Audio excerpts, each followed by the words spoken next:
السلام علیکم بابا سائیں، وہ گمبھیر آواز میں کرسی کی پشت سے سر ٹکائے فون کان سے لگائے بولا۔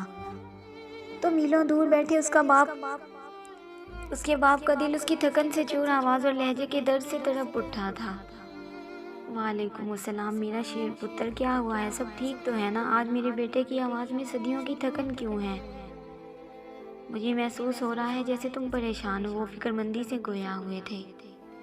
تھک گیا ہوں بس تھوڑا سا، اب ان حالات سے باقی سب خیریت ہے۔ وہ اپنے لہجے کو حتی الامکان نارمل کرتا بولا تھا، لیکن مقابل اس کا باپ تھا، اور ماں باپ تو اپنے بچے کے درد کو بن کہے ہی جان جاتے ہیں۔ مجھے نہیں لگتا کہ تمہیں مجھ سے کچھ چھپانے کی ضرورت ہے، اور ویسے بھی آج کل تم نے جو میرے بندوں کو اپنی جانب کیا ہوا ہے، مجھے اسی سے ہی بہت کچھ پراسرار ہونے کا اندیشہ ہو رہا ہے۔ اس لیے اب چپ چاپ ساری بات بتاتے جاؤ۔ کن چکروں میں پڑے ہوئے ہو آج کل، اور کیا کر رہے ہو؟ کیا بات پریشان کر رہی ہے تمہیں؟ ان کا لہجہ کافی سخت اور سنجیدہ تھا، جس کے باعث آبان کے لبوں پر مسکراہٹ رینگ گئی تھی۔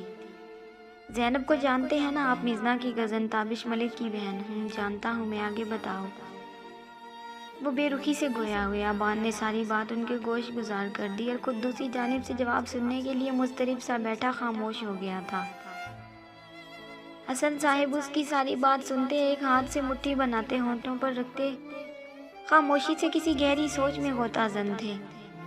دوسری جانب چھائی خاموشی کا دورانیہ بڑھتے دیکھ آبان اچنبھے سے فون کو ایک نظر دیکھتا دوبارہ بولا۔ بابا سن رہے ہیں آپ؟ یک لفظی جواب دوسری جانب سے موصول ہوا تھا۔ تو پھر کچھ بولے نا بابا، میں ٹھیک سوچ رہا ہوں نا؟ کل تک بھیج دو سب کو حویلی، کسی بھی وقت حسان ملک یہاں آ سکتا ہے، اور اب تو مصطفیٰ بھی یہاں ہے۔ آبان متفکر سا گویا ہوا تھا۔ کیا بولوں؟ تم نے مجھے کچھ بولنے کے قابل چھوڑا ہو تب نہ، سب کچھ تو خود کر آ کے بیٹھے ہو۔ اب بھی نہ باپ کو بتاتے ہو، جو کب سے اس کی باتیں سنتے اپنا غصہ کنٹرول کر رہے تھے، اس پر برس پڑے۔ آبان، مجھے تم سے اس نادانی کی امید نہیں تھی، تم جانتے ہو وہ کتنا خطرناک آدمی ہے۔ اگر تمہیں کچھ ہو جاتا، سوچا ہے پیچھے سے ہمارا کیا ہوتا؟ وہ اس کی اس حرکت سے کافی رنجیدہ ہوئے تھے، اسی لیے اس پر اشتعال انگیز لہجے میں پھٹ پڑے۔ ایک جانب انہیں اپنے بیٹے پر فخر محسوس ہو رہا تھا کہ اس نے کتنا نیک کام کیا ہے۔ وہ چاہے مزنا کی کزن نہ بھی ہوتی، کوئی اور بھی لڑکی ہوتی، تو وہ انسانیت کے ناطے یہ ضرور کرتا۔ وہ بہت اچھی طرح سے جانتے تھے اپنے بیٹے کو، شروع سے وہ بہت خاموش مزاج کا تھا، اپنا کام بہت خاموشی سے کرتا، لیکن جب اسے غصہ آ جاتا تو وہ کسی کو اپنے سامنے ٹکنے نہ دیتا۔ اسی لیے انہوں نے اپنے اس بیٹے کو کبھی نہ تنگ کیا تھا۔ وہ جانتے تھے وہ سب کچھ سنبھال لیتا ہے۔ سب کچھ ٹھیک ہے بابا سائیں، اور میں جانتا ہوں آپ ہر وقت میرے ساتھ، میرے قریب موجود ہوتے ہیں۔ مجھے کچھ نہیں ہو سکتا، میں اکیلا نہیں تھا، تابش میرے ساتھ تھا، وہ تو اس سیٹ کو جان سے ہی مار دیتا اگر میں نہ روکتا اس خبیث شخص کی۔ تو میں 2 دن میں ایسی حالت کر چکا ہوں کہ دوبارہ کبھی اٹھ نہیں پائے گا۔ بس اب بے صبری سے حسان ملک کا انتظار ہے، کب وہ اس سرزمین پر قدم رکھے اور ہم اسے گھیر لیں۔ آبان سخت برفیلے لہجے میں بولا۔ الو کے پٹھے پہلے ہی بہت کچھ کر چکا ہے، اور اس کو لے کر ہی واپس آنا، میں اس انسان کو تڑپتے دیکھنا چاہتا ہوں جو اتنے مقدس رشتے کا مان نہ رکھ پایا ہو۔ وہ سخت گیر لہجے میں گویا ہوئے۔ تو اب کل سب کو یہاں بھیجنے کا بندوبست کرو۔ مصطفیٰ سے ملنے کے لیے تیری ماں اور فجر بڑی بےتاب ہیں، وہ تو کب کی وہاں تمہارے پاس آ جاتی، میں نے انہیں بڑی مشکل سے یہاں روکا ہوا ہے بہانہ گھڑ کے۔ وہ لوگ ابھی اپنے رشتہ داروں سے مل رہے ہیں، مجھے پورا یقین ہے فجر اور تمہاری ماں تو تمہیں منہ تک نہیں لگائیں گی۔ رہا میں، تو تمہاری اس حرکت نے مجھے بیک وقت غصہ اور دکھ پہنچایا ہے۔ سوچ سمجھ کر حویلی میں قدم رکھنا، تمام توپوں کا رخ تمہاری جانب ہی ہوگا۔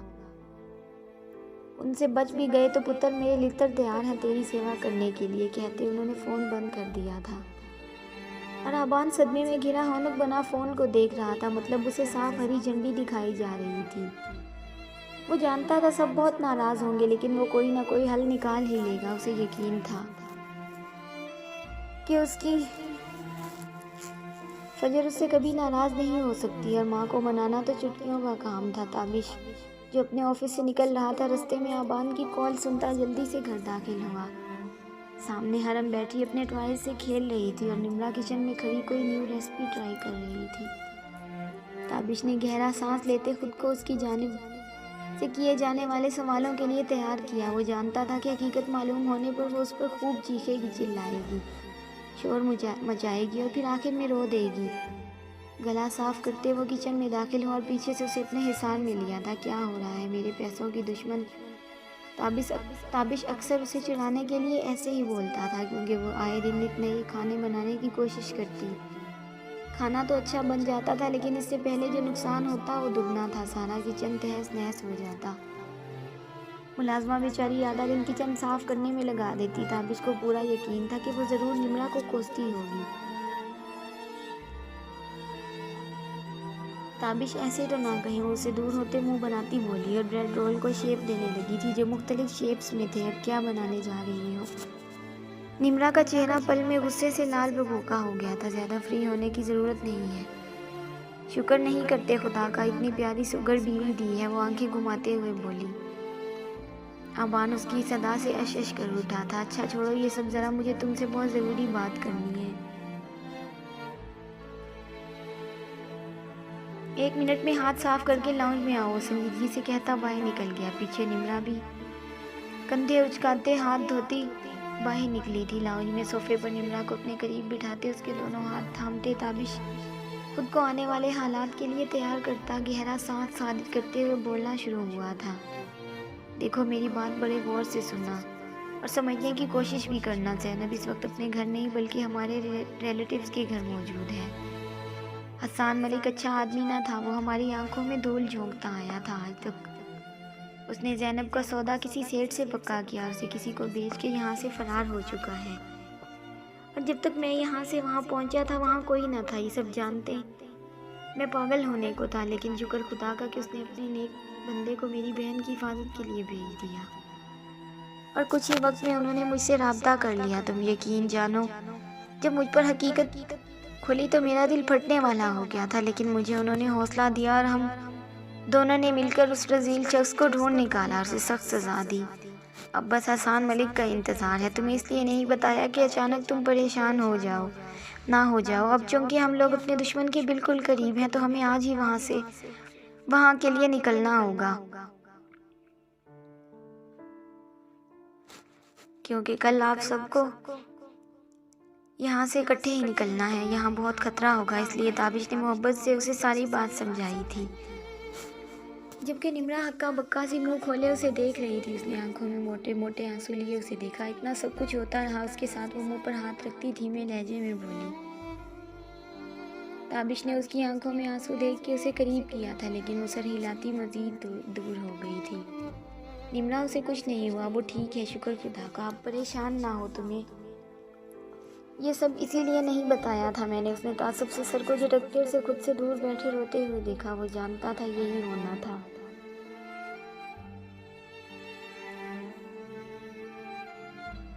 لیکن اسے اب بتانا بھی ضروری تھا۔ تابش نے قریب ہوتے ہوئے کھینچتے اسے اپنے سینے میں بھینجا تو وہ روتی چیختی اسی کے سینے پر مکوں کی برسات کرنے لگی تھی۔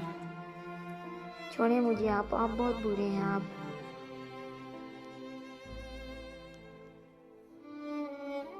اتنا کچھ وہ برداشت کرتی رہی۔ اس نے ہمیں کیوں نہ بتایا؟ سب میری وجہ سے ہوا۔ اسے ابھی بھی مجھ پر یقین نہیں ہے، وہ خود کو قصوروار مان رہی تھی۔ اس کے لہجے میں اذیت محسوس کرتے تابش نے اس کا چہرہ ہاتھوں میں لیا۔ اس کی سرخ آنکھیں پانیوں سے بھری ہوئی تھیں کہ تابش ملک کو ان میں اپنا آپ ڈوبتا محسوس ہوا۔ یہاں دیکھو میری آنکھوں میں، تمہیں کہیں میرے لفظوں اور میرے لہجے سے ایسا محسوس ہوا؟ تم خود کو کیوں الزام دے رہی ہو؟ ایسا کچھ نہیں ہے۔ اس ذلیل انسان نے اسے ڈرا کر رکھا ہوا تھا کہ وہ ہمیں نقصان پہنچا دے گا، اسی وجہ سے وہ خاموش رہی۔ وہ سسکتے ہوئے اس کے سینے سے لگ گئی تھی، اس کی سسکیاں تھمتی جا رہی تھی۔ وہ تو شکر تھا کہ حرم سامنے نہیں تھی، ورنہ وہ بھی خوف زدہ ہو جاتی اپنی ماں کو اس حالت میں دیکھ کر۔ اس کی نم آنکھوں پر اپنا لمس بکھیرتے وہ گہرا سانس بھرتا خاموشی سے اس کے گرد اپنا حصار مضبوط کر گیا تھا۔ آپ تو اب بھی نہ مجھے کچھ بتاتے، اگر جانا نہ ہوتا، وہ منہ بناتے بولی۔ تابش اس کے رونے سے جھنجھلاتا وہ اس کو ایک گھوڑی سے نوازتا بولا، جلدی سے پیکنگ کر لو، کچھ ضروری سامان رکھ لو ساتھ، کچھ ہی دیر میں ہمیں نکلنا ہے۔ صد شکر کہ اس نے ناراضگی لمبی نہیں ڈالی تھی، ورنہ سارا دن تو اسے منانے میں نکل جاتا۔ تو اٹھیں آپ بھی ساتھ، اپنی بیٹی کو آ کر سنبھالیں، جانے کیا کر رہی ہوگی، رانی کا بھی دماغ خراب کیا ہوگا اور میرے کمرے کو بھی سارا گندا کیا ہوگا۔ میں پیکنگ کروں گی، رانی چیزیں سمیٹے گی اور آپ اپنی بیٹی کو قابو کریں گے۔ وہ ایک ایک لفظ چباتے کہتی منہ بناتی اٹھ گئی تھی۔ نمرا کی اپنی طبیعت کچھ ٹھیک نہیں تھی، کچھ دنوں سے وہ کافی چڑچڑی ہو رہی تھی، لیکن وہ بغیر خیال کیے اپنے کمرے کی جانب جانے لگی۔ پیچھے تابش نفی میں گردن ہلاتا اٹھا تھا، اپنے کمرے کی سمت بڑھ گیا۔ جیسے جیسے حرم بڑی ہو رہی تھی مزید شرارتی ہوتی جا رہی تھی، ہر وقت نمرا کے ناک میں دم کیے رکھتی اور وہ جب بھی اس پر غصہ ہوتی تو بھاگ کر تابش کے پاس چلی جاتی۔ آبان جو ہی اپارٹمنٹ میں داخل ہوا اس کا استقبال خاموشی میں چھائی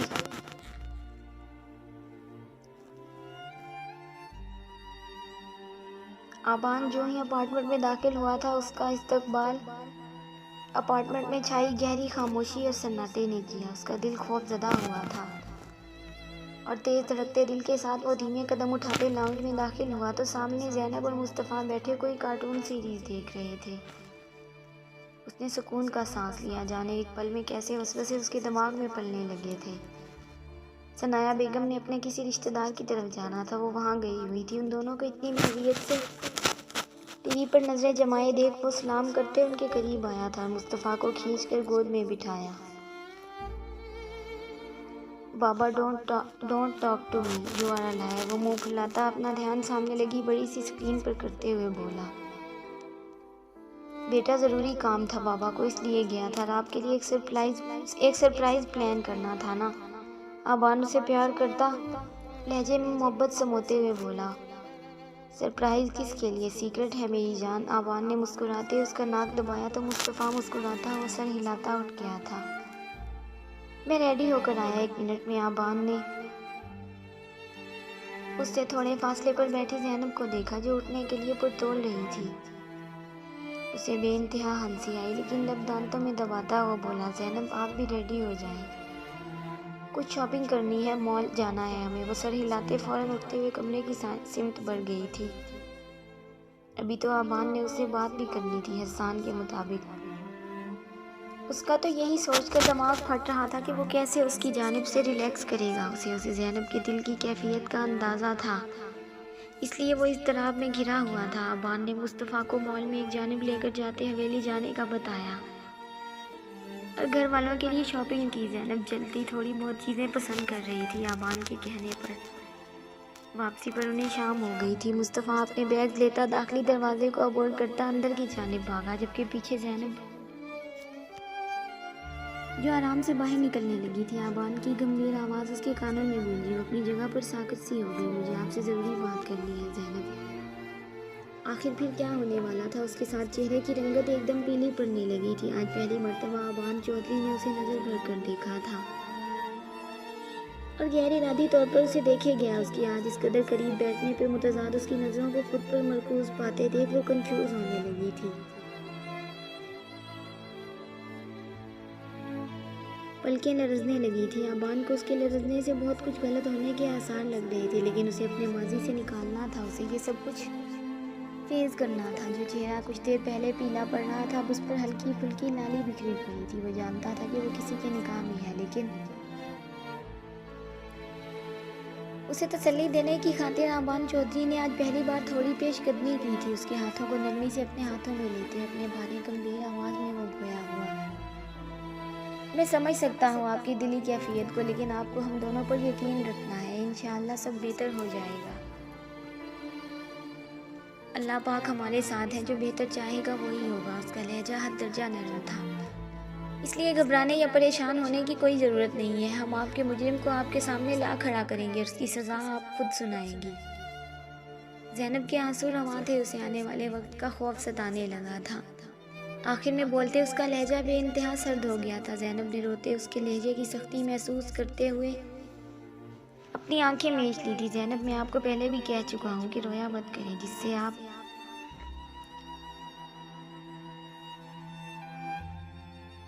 اس بے غیرت انسان کی سزا دن بدن بد سے بدتر ہوتی جائے۔ آئندہ میں یہ برداشت نہیں کروں گا۔ اس کا رونا اس کا دماغ بری طرح خراب کرتا تھا، جس کے باعث وہ نہ چاہتے ہوئے بھی سختی اختیار کر جاتا۔ زینب نے روتے ہوئے اپنی آنکھیں کھولی اور نظریں اٹھا کر اس کی جانب دیکھا تھا۔ بھیگی دراز پلکیں، گلابی ڈوروں والی نم آنکھیں جن میں اس وقت تکلیف اور درد ہلکورے لے رہا تھا۔ آبان کو ان آنکھوں میں اس وقت بلا کی کشش محسوس ہوئی تھی۔ وہ چاہتے ہوئے بھی اپنی نظریں نہ پھیر سکا، جبکہ زینب اس کی نگاہوں کی تپش خود پر محسوس کرتی اپنی نظریں اپنی گود میں رکھے ہاتھوں پر مرکوز کیے کانپتے لہجے میں بولی تھی، میں مزید اپنی وجہ سے کسی کا نقصان نہیں چاہتی۔ وہ بہت برا ہے، اس کے زہریلے لہجے میں کہے گئے لفظ میرے دل و دماغ میں بری طرح نقش کر چکے ہیں۔ کہتے وہ ہونٹوں پر ہاتھ رکھتی سسکنے لگی تھی۔ اس کے لہجے میں کیا کہا گیا یہ چھوٹا سا جملہ آبان کو اس کے اندر ہوتی تکلیف اور درد پاگل کروا چکا تھا کہ وہ معصوم لڑکی کس قدر تکلیف اور مصیبتوں سے دوچار ہوئی تھی۔ ماضی میں آبان کے پاس بولنے کے لیے الفاظ کم پڑ گئے تھے۔ ایک پل کے لیے اسے لگا جیسے اس کے دل کو کسی نے مٹھی میں جکڑا ہو، لیکن اسے تسلی دینے کی خاطر کچھ توقف کے بعد وہ لہجے کو نرم رکھتے گویا ہوا تھا، آپ کے سارے خوف بچا ہے، لیکن آپ کو مجھ پر اور تابش پر یقین رکھنا ہوگا، کچھ غلط نہیں ہوگا، ہم اپنی منزل کے بہت قریب ہیں، بس آپ ہمت رکھیں۔ آج رات تابش بھی اپنی فیملی کے ساتھ آنے والا ہے اور کل آپ لوگوں کو منڈی روانہ ہونا ہے۔ آبان نے اسے سنجیدگی سے ساری بات سمجھائی۔ چلیں اب بہت رو لیا، مصطفیٰ آپ کا انتظار کر رہا ہوگا، ملازمہ کو کہہ کر تابش کے لیے کچھ اچھا بنوا لیں۔ وہ سر ہلاتے باہر نکلنے لگی تھی، لیکن پھر واپس مڑتے بولی، آپ میرے مسیحا ہیں، میں نہیں چاہتی کہ میری وجہ سے آپ کی زندگی میں کوئی مشکل آئے۔ وہ نم لہجے میں کہتی اس کی جانب دیکھنے لگی تھی۔ آبان اس کی فکر پر مسکرا دیا تھا۔ آپ پریشان نہ ہو، اللہ ہمارے ساتھ ہے، شکر اس خدا کا جس نے مجھے اس نیک کام کے لیے چن لیا ہے، ورنہ میری کیا اوقات تھی، میں ایک گناہ گار سا بندہ ہوں۔ اب جائیں آپ، ورنہ میرے بیٹے نے مجھ پر کوئی اور ڈانٹ ڈال دینی ہے، وہ ہلکا پھلکا مذاق کرتا ہوا بولا۔ زینب بھی مسکراتے ہوئے باہر نکل گئی تھی۔ اس شخص میں جانے ایسا کیا تھا کہ اس کی جانب دیکھنے سے گریز رکھتی، اس کی گہری چمکتی آنکھوں میں جانے کتنے راز دفن تھے اور ان میں موجود غم کی داستان، اسے وہ اپنا سا لگتا۔ سوچتے سوچتے وہ اندر داخل ہو گئی اور آبان سمایا بیگم کو لینے چلا گیا تھا۔ جاری ہے دوستو، امید ہے آپ کو ویڈیو پسند آئے گی، اگر ویڈیو پسند آئے تو اسے لائک اور اپنے دوستوں کے ساتھ شیئر لازمی کریں۔ اگر آپ میرے چینل پر نئے ہیں تو چینل کو سبسکرائب کریں اور ساتھ میں لگے گھنٹی کے بٹن کو ضرور دبائیں تاکہ ہر نئی ویڈیو کا نوٹیفیکیشن آپ دوستوں تک سب سے پہلے پہنچ سکے۔ ملتے ہیں نیکسٹ ایپیسوڈ میں، تب تک کے لیے اپنا خیال رکھیں اور دعاؤں میں یاد رکھیں۔ اللہ حافظ۔